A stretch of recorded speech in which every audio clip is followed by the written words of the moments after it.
ظاہر سی بات ہے کہ 22 اپریل کے بعد پورا سلسلہ رک گیا تھا. اب اس سے پہلے کہ باقی ملک بھر سے لوگ یہاں آنا شروع کریں، پہلے تو ہمیں خود آنا چاہیے. اس لیے کل پہلگام میں کیبنٹ کی میٹنگ، آج گلمرگ میں ایڈمنسٹریٹو سیکرٹریز اور سینئر ایچ او ڈیز کی میٹنگ. کوشش ہمارے طرف سے یہ کہ کم از کم ایک تو تھوڑی سی چہل پہل ہو، دوسرا تھوڑا سا جو ہے پبلسٹی کا سلسلہ بنے. اور اس کے بعد میں نے ایجوکیشن منسٹر صاحبہ سے کہا ہوا ہے کہ اسکولز، کالجز، ان کے طرف سے جو ایکسکرژنز اور پکنکس کا سلسلہ رہتا ہے وہ بھی شروع کریں. انہیں بھی گلمرگ، پہلگام وغیرہ ان ڈیسٹینیشنز میں لانا شروع کریں تاکہ تھوڑی سی جو ہے نارمل سی کی طرف ہم چلنا شروع کریں. سینٹ ممبرز کا ڈیلیگیشن بھی آیا ہے، ان سے کل آپ نے ملاقات کی، تو کس طرح کا امپیکٹ دکھ رہا ہے آپ کی، اس کا اثر آنے والے امپیکٹ تو بعد میں پتا چلے گا، لیکن فی الحال تو میں شکر گزار ہوں کہ وہ آئے. وہ اپنی مرضی سے آئے، میں اس کا کریڈٹ نہیں لے سکتا ہوں، ڈپارٹمنٹ اس کا کریڈٹ نہیں لے سکتا ہے. ہم یہ نہیں کہہ سکتے ہیں کہ وہ ہمارے دعوت پہ آئے. الٹا انہوں نے وہاں سے ہمیں کانٹیکٹ کیا اور کہا ہم آنا چاہتے ہیں، اور میں ان کے یہاں آنے کا شکر گزار ہوں اور امید کرتا ہوں کہ ان کا یہاں آنا ہمارے لیے فائدے مند ثابت ہو. سر ابھی بھی کوئی ٹورسٹ ڈیسٹینیشن آف ہے، بند ہے، کیا کھولنے کا ارادہ ہے؟ ان کو بالکل کھولنے کا ارادہ ہے. اس کے ساتھ ساتھ کچھ تو پورے ڈیسٹینیشن ہی بند ہیں. مثال کے طور پہ دودھ پتھری بند ہے، کچھ اور جگہیں بند ہیں، لیکن کچھ جگہوں پہ ڈیسٹینیشن ود ان ڈیسٹینیشن بند ہے.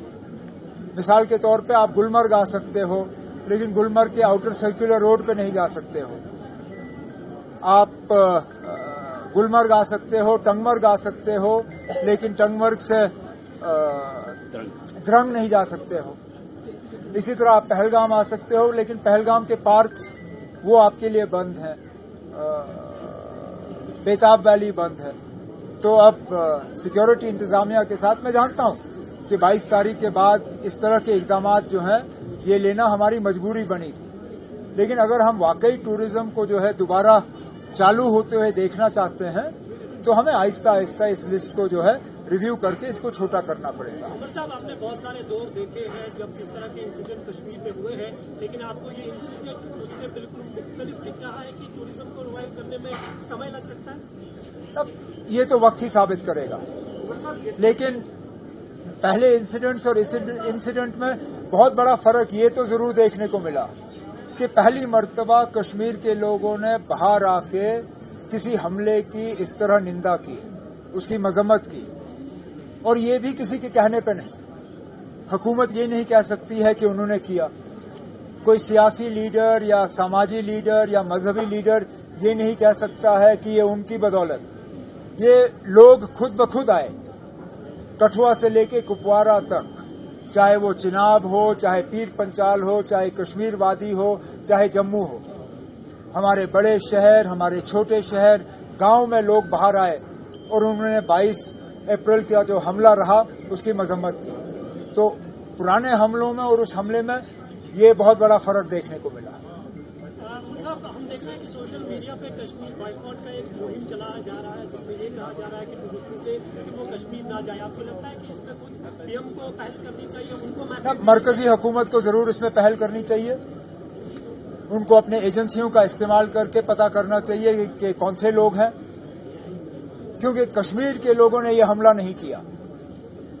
کشمیر کے لوگوں نے یہاں سے ٹورسٹوں کو نہیں بھگایا. یہ حملہ ہماری اجازت سے یا ہمارے فائدے کے لیے نہیں ہوا. کشمیر کے لوگوں نے ایک آواز میں باہر آ کے 22 تاریخ کے بعد کہا کہ ناٹ ان آر نیم، ہمارے نام میں نہیں، ہم اس حملے کے ساتھ نہیں ہیں. اس کے بعد بھی اگر آپ کشمیر کے لوگوں کو سزا دیں اور ان کو بائیکاٹ کرنے کی بات کریں تو میں معافی چاہتا ہوں، خدا نہ خواستہ اگر اس طرح کا حملہ ہمیں کبھی دوبارہ دیکھنا پڑے، کون آئے گا نا اس کی مذمت کرنے کے لیے؟ اگر مذمت کرنے کے بعد بھی ہمیں گنہگار سمجھا جاتا ہے تو پھر ہم کریں تو کریں کیا؟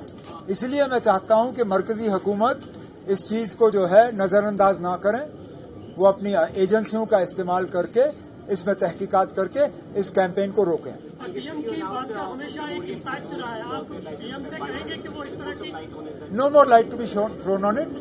In principle, Cabinet has given its approval and tasked the R&B department to frame a concrete proposal and also to invite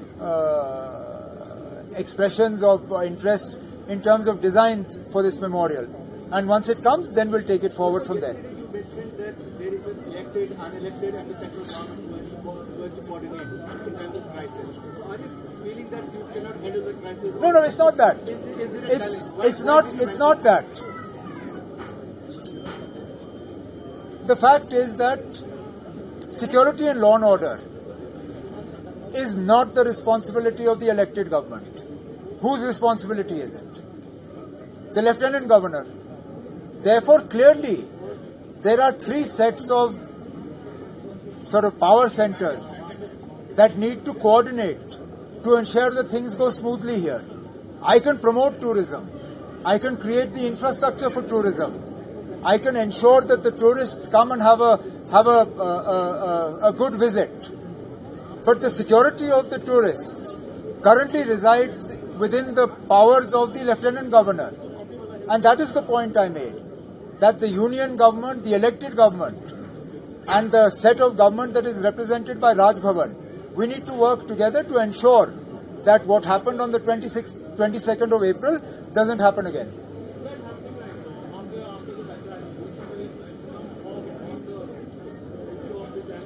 Well, you would only require a thaw if there was a freezing of relations. When have you ever heard me alleging a freezing? I'm just stating that going ahead we need to work closely together. That's all. I'm not saying that in the past we haven't. I'm just saying that going ahead to come out of this crisis, perhaps we need to redouble our efforts. So has this incident kind of stalled the movement on statehood conversations? No, not at all. That you are having with Not at all. If you were to take out the speech, the formal speech that circulated in the Niti Aayog meeting, you will find a categorical mention for return of statehood in that which was given to the Honourable Prime Minister and all the members of the Governing Council of the Niti Aayog. So the conversation around statehood has not stalled. The only thing I was unwilling to do was to use the special session of the Assembly to talk about statehood. But that doesn't mean the conversation has stopped. The conversation is ongoing.